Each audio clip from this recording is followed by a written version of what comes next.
आजाद bull India का the headlines show आप देख रहे हैं। आपके साथ में आदिल खान आजाद। आज इस छोटे से वीडियो में आप दुनिया भर की 8, 10, 12 बड़ी खबरें, बड़ी हेडलाइंस देखेंगे जो सुर्खियां बनी है। आज बात होगी ईरान ने किस तरीके से यूएस को फिर से वार्निंग दी और कहा है कि रूस और चाइना हमारे बहुत कर्रे वाले दोस्त हैं। उधर हिजबुल्लाह ने कहा है कि हमारे ड्रोन्स पकड़ना आयरन डोम के लिए बहुत ही मुश्किल का काम है, ना वो इसे मार सकता है ना पकड़ सकता है। कैसे हैं ये ड्रोन? साथ ही यमन के हाउथीज ने लाल सागर में एक बार फिर से बड़े ऑपरेशन को अंजाम दिया है। इसके अलावा चाइना से भी जुड़ी हुई खबर होगी। लेबनान के जो फॉरेन मिनिस्टर हैं, जो हुकूमत है हिजबुल्लाह से अलग, उन्होंने भी एक तरीके से इजराइल को बड़ी वार्निंग दे डाली है। अब सिर्फ हिजबुल्लाह नहीं, लेबनान में जो लोग हुकूमत चला रहे हैं उन्होंने भी कहा है कि जो कुछ करोगे उसको भुगतोगे। हाँ, बहुत से लोगों को इंतजार था ओआईसी, आदिल भाई कुछ नहीं कह रहा, ओआईसी का बयान आ गया है, उसके बारे में भी आपको बताऊंगा।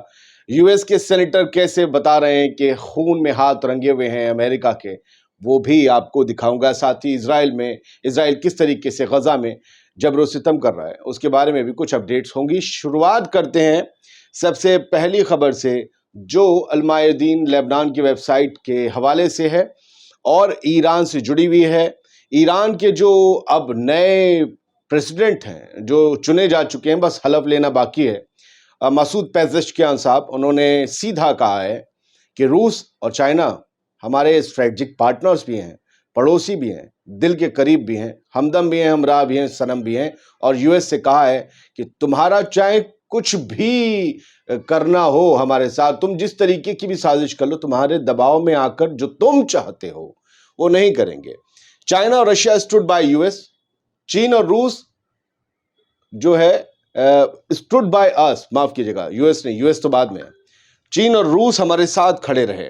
US must draw lessons from पास, और अमेरिका को पिछले वक्तों से गुजरी हुई गलतियों से सीखना चाहिए, समझना चाहिए। वक्त बदल चुका है, जमाना बदल चुका है। अब ईरान वो नहीं है कि तुम दबा लोगे, और ईरान तो तुमसे कभी दबा भी नहीं।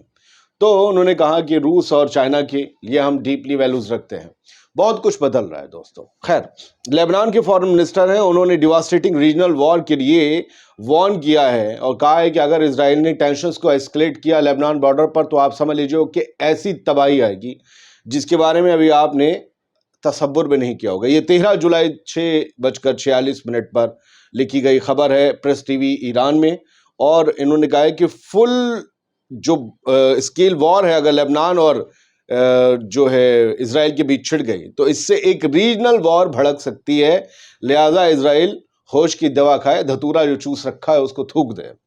खैर, ईरान की जो न्यूज़ एजेंसी है ना, उन्होंने लिखा है हिजबुल्लाह के बारे में खबर, और ये बंदे जो हैं नवाफ अल मसावी हैं, जिनकी तस्वीर आप देख रहे हैं, ये पर्सन इंचार्ज हैं रिसोर्सेज एंड बॉर्डर्स के लेबनीज हिजबुल्लाह में। उन्होंने ये कहा है फ्राइडे नाइट को, कल रात जुमे को उन्होंने जो है ये बयान दिया। हिंदुस्तान में सनीचर लग चुका था कि हिजबुल्लाह के पास अनट्रेसेबल ड्रोन्स हैं, यानी ऐसे ड्रोन जिन्हें ट्रेस भी नहीं किया जा सकता, जिनका पता नहीं लगाया जा सकता, और ना जिन्हें मारकर गिराया जा सकता। मैंने तो ये 10-12 खबरें पूरी पढ़ ली आपके लिए, इसलिए अंदर क्या है वो बता दे रहा हूँ। इन्होंने साथ ही अरब ममालिक से कहा है कि इजराइल के साथ ये जो गलबैयाँ हैं, ये जो आप इलू कर रहे हो, बंद कर दो। इसका कोई फायदा नहीं होगा, क्योंकि ये स्टेट तबाह होने वाली है, आप भी तबाह हो जाओगे। इसलिए होश की दवा खाओ। आप समझ लो कि मुस्लिम उम्मा के साथ आपको रहना है, या फिर उनके साथ रहना है जिनके बारे में आपको कुछ और फरमान दिया गया था। फिलहाल मुसावी ने यह भी कहा कि हमने जो आज तक पिछले 8-9 महीनों में हमले करके अपने हथियारों का इस्तेमाल इजराइल के ऊपर किया है, वो हमारे असली हथियार नहीं है, वो यूं समझ लो स्टार्टर है, अभी तो मेन कोर्स बाकी है। जी, ये सब कुछ इस आर्टिकल में लिखा है। यमन के हाउथीज ने क्या किया उसके बारे में भी ईरानी न्यूज़ एजेंसी इन्होंने छापा है कि इन्होंने कल रात एक बड़ा अटैक किया, और रेड सी में किया। जिस जहाज पर किया वो जहाज बाबल मंदब से होते हुए आगे अदन की खाड़ी की तरफ भागने को था, तो फिर वहां किया। मतलब कह रहे हैं कि जहाज को भगा के मार रहे हैं रेड सी के अंदर। अब उस जहाज की किस्मत क्या है, अब वो मंजिल को पहुंचेगा या डूब जाएगा, नहीं पता है। ये जहाज को नुकसान भी, हालांकि इन्होंने करीबन 160 से ज्यादा हमले किए हैं, जहाज 2 ही डूबे हैं, लेकिन उनका नुकसान हो जाता है। और उसके बाद ये होता है कि वो डर के उसके क्रू मेंबर्स कभी इस रास्ते से सफर नहीं करते, जिससे पूरी दुनिया का ट्रेड जो है वो खत्म हो रहा है लगभग, इस रास्ते वाला। تو لوگ یہ کہہ رہے ہیں کہ بھائی ان کا بھی یہ کہنا ہے، دوسروں کا کہ اسرائیل حملے بند کر دے غزہ پہ، جہاز آ جا سکیں گے، لیکن نہ حملے رک رہے نہ کچھ۔ انہوں نے جنرل یحییٰ ساری نے کل جمعے کی رات آ کر بیان دیا، جسے آج صبح اخبار میں جگہ دی انہوں نے، اور انہوں نے لکھا کہ یہ چیری سالس نام کا جہاز تھا، کنٹینر، اس پر جو ہے حملہ کیا گیا۔ OIC کے بارے میں آپ کو بڑی وہ رہتی تھی کہ کڑی نندا کی نہیں کی، کڑی نندا کی نہیں، کڑی نندا کر دی ہے۔ انہوں نے خبر لکھی کہ OIC نے نیو اسرائیلی ایٹروسائٹس جو غزہ سٹی میں نئے ظلم و ستم کا دور شروع کیا ہے، یہ کڑی نندا چل رہی ہے، اسرائیل نے اس کی کڑی نندا کی ہے۔ انہوں نے، آپ کو ہمارے یہاں بھی کڑی نندا کرتے ہیں، ویسے ہی سمجھے OIC بھی کڑی نندا کرتا ہے، اس کے علاوہ اور کچھ نہیں کرتا ہے، یہ کڑی نندا کرنے کے لیے ہی بنے ہیں۔ تو یہ کڑی نندا کر رہے ہیں۔ اصل میں شجاعیہ میں اور غزہ سٹی میں بھاری قتل عام ہوا ہے، بھاری قتل عام، میں آپ کو اس کے بارے میں بتانے چاہ رہا ہوں۔ برنی سینڈرز US کانگریس کے سینیٹر ہیں، انہوں نے کہا ہے کہ غزہ میں جو قتل عام ہو رہا ہے، غزہ میں جو مظلوموں اور معصوموں کو جینوسائیڈ کر کے مارا جا رہا ہے، اسرائیل جس طریقے سے جارحیت وہاں جاری رکھا ہے، ظلم و ستم جاری رکھا ہے، وہ سب میں امریکہ بھی برابر کا شریک ہے۔ اسرائیل کے ہاتھ جتنے خون میں رنگے ہوئے ہیں، ان خونوں میں امریکی سرکار کے ہاتھ بھی رنگے ہوئے ہیں۔ اتنی مضبوطی سے برنی سینڈرز ہی بولتے ہیں۔ یہ آج 13 جولائی کی خبر ہے انا میں، اور انہوں نے یہی بتایا کہ 38,000 لوگ مارے جا چکے ہیں، ہر 10 میں سے 9 فلسطینی جو ہے وہ ڈسپلیسڈ ہے، بے گھر ہے، کھانا ہے نہیں، بچوں کے پاس دوائیں کھانے کچھ نہیں ہیں، اور یہ اسے بم بھیج رہے ہیں، میزائل بھیج رہے ہیں۔ شرمناک، بے شرم حکمراں ہیں جو اپنے آپ کو ہیومینٹی کا جھنڈا بردار بتاتے ہیں۔ الجزیرہ کی خبر دیکھ لیجئے، Israeli forces commit series of gruesome massacres across Gaza strip, یہ آج کی خبر ہے۔ اور غزہ کے کئی علاقوں میں بہت بری طریقے سے اسرائیلی فوج قتل عام کر رہی ہے۔ آپ کہیں گے 9 مہینے سے جاری، نہیں سر، یہ شروعاتی دور جیسا پھر سے شروع کر رہے ہیں 9 مہینے بعد۔ بہت بری طریقے سے لاکھوں لوگوں کو ہر روز کہا جا رہا ہے وہاں جاؤ، پھر اگلے دن ان سے کہا جاتا ہے وہاں جاؤ۔ اتنا سامان ہوتا ہے، پیدل جانا آنا 30 35 40 کلومیٹر، ایک سٹی سے دوسری سٹی، ایک زون سے دوسرے زون، آسان نہیں ہوتا ہے، اور یہ اس بیچ بھی گولی چلاتے ہیں۔ ابھی کیا ہوا ہے کہ لاشیں ملی ہیں زمینوں دفن ہوئی بھی، یہ 140 لوگ غزہ سٹی میں انہوں نے میسیکر کر ڈالے ہیں پچھلے کچھ گھنٹوں میں، یہ لکھ رہا ہے الجزیرہ۔ اور 60 باڈیز جو ہیں شجاعیہ میں سڑی گلی ہوئی ملی ہیں۔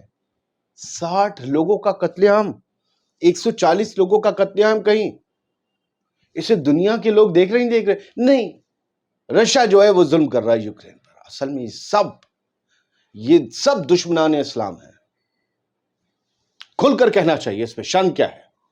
جو سچ ہے وہ سچ ہے۔ Dozens of bodies found in Gaza City neighborhood. Palestinian rescuer سے جو فلسطین کے بچاؤ دل ہیں، انہوں نے کہا ہے کہ درجنوں، الجزیرہ کی خبر ہے، جھٹلا دیں گے، درجنوں باڈیز ملی ہوئی ہیں سڑی گلی ہوئی، درجنوں باڈیز ملی ہیں غزہ سٹی نیبرہڈ میں، غزہ سٹی کے جو پڑوسی علاقے ہیں، یا یوں کہیں باہری علاقے، ان میں غزہ پٹی میں ایک شہر غزہ سٹی نام سے بھی ہے۔ مڈل ایسٹ مانیٹر کی آپ ہیڈ لائن دیکھ لیجئے آپ، یہ کہتی ہے کہ more Israelis are calling for a stop to the war on Gaza، کہ اسرائیل کے زیادہ سے زیادہ عوام یہ آواز اٹھا رہی ہے کہ غزہ میں حملوں کو بند کریے، اپنی حکومت سے، اپنی فوج سے کہہ رہی ہے کہ غزہ میں جنگ کو بند کیجئے، ہاسٹیجز کو گھر لائیے، ہمارے کام دھندے چوپٹ ہو رہے ہیں، بارڈر پر سیٹلمنٹس اجڑ گئے ہیں، ٹریڈ ہمارا جو ہے ٹھپ پڑ رہا ہے، اکنومی پیچھے جا رہی ہے، ہمارے یہاں مہنگائی حد سے زیادہ بڑھ گئی ہے، ٹورسٹ آنا نہیں چاہ رہے ہیں، کوئی سیف ایریا نہیں ہے، اور ہاسٹیجز حماس کے پاس ہیں، آپ جنگ بند کیجئے، نیتن یاہو گدی چھوڑے اور ہوسٹیج ڈیل ہونے دیں۔ ٹائمز آف اسرائیل کی ہیڈ لائن کہتی ہے hostage families decry Netanyahu's handling of ceasefire talks in wake of new demands. جس طریقے سے نیتن یاہو نے سیز فائر کے لیے نئی شرطیں رکھی ہیں، اسرائیل کی ہوسٹیجز فیملیز جو ہیں، اسرائیل کے جو لوگ حماس کے قبضے میں، ان کے جو خاندان، ان کے جو گھر والے ہیں، وہ یہ کہہ رہے ہیں کہ نیتن یاہو نئی شرطیں رکھ کر اس سیز فائر ڈیل کو پٹری سے اتارنا چاہ رہا ہے، اس بندے کو کرسی سے اتارو، یہ بندہ نہیں چاہیے، یہ اسرائیل کی عوام کے حق میں نہیں ہے۔ اور دنیا بھر میں ایک اور بڑی خبر بھی تمام اخباروں میں چھائی رہی، اس سے آپ بالکل بھی ایسا نہ ہو کہ غافل رہ جائیں۔ अनंत अंबानी की शादी, obscene amounts spent at Indian billionaire Ambani son wedding. Al Jazeera ने ऐसी हेडलाइन दी, भारतीय अखबार नहीं देंगे। करोड़ों करोड़ों करोड़ों रुपए खर्च कर दिए गए अनंत अंबानी की शादी में, ये प्री वेडिंग वो प्री वेडिंग। ठीक है भैया, पैसा खर्च करो। 100 चार्टर्ड प्लेन बुक किए मुकेश अंबानी साहब ने अपने मेहमानों को बुलाने के लिए। कौन कौन आया भाई, कौन कौन आया? वो किम कार्दाशियन है, आई थिंक जस्टिन बीबर हैं, और न जाने पूरा बॉलीवुड था, सभी नाच रहे थे। बाबा रामदेव नाच रहा था भाई अनंत अंबानी के साथ। कौन सा योग कर रहे समझ नहीं आया। करोड़ों रुपए खर्च हो गए, इनकी मदद का एक प्लेन भी गजा नहीं पहुंच पाया।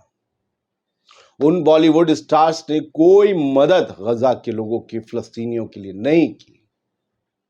किसी भी बड़े सेलिब्रिटी ने जो यहां नाचने आया, उन्होंने गजा और फिलिस्तीनियों की मदद नहीं की। यह दुनिया का दोहरापन है और दोगलापन है जो मैं आपको दिखाना चाहता हूं। यही है, सब अपनी अपनी जिंदगी में मस्त है, सब अपनी अपनी जिंदगियों में मस्त है। हमारे तो वीडियो पे बहुत से लोग तनकीद करने आ जाते हैं, फर्जी खबरें। हम जबकि डेट के साथ दुनिया की बड़ी खबरें दिखाते हैं। ये उनका काम है तनकीद करना, है ना भाई? आपको पता है मक्खी पूरा जिस्म छोड़कर कहां बैठती है? जख्म पर, क्योंकि उसे गंदगी पसंद होती है, उसे जख्म पसंद होते हैं। बाकी पूरा जो हेल्दी बदन होता है उस पर नहीं बैठती। आप लोग बहुत प्यारे व्यूअर्स हैं, अपना ख्याल रखिएगा। आजाद वर्ल्ड इंडिया को कर लीजिए सब्सक्राइब। हमें सपोर्ट करने के लिए ये रहा QR कोड। अपना ख्याल रखिए, खुश रहिए, सलामत रहिए।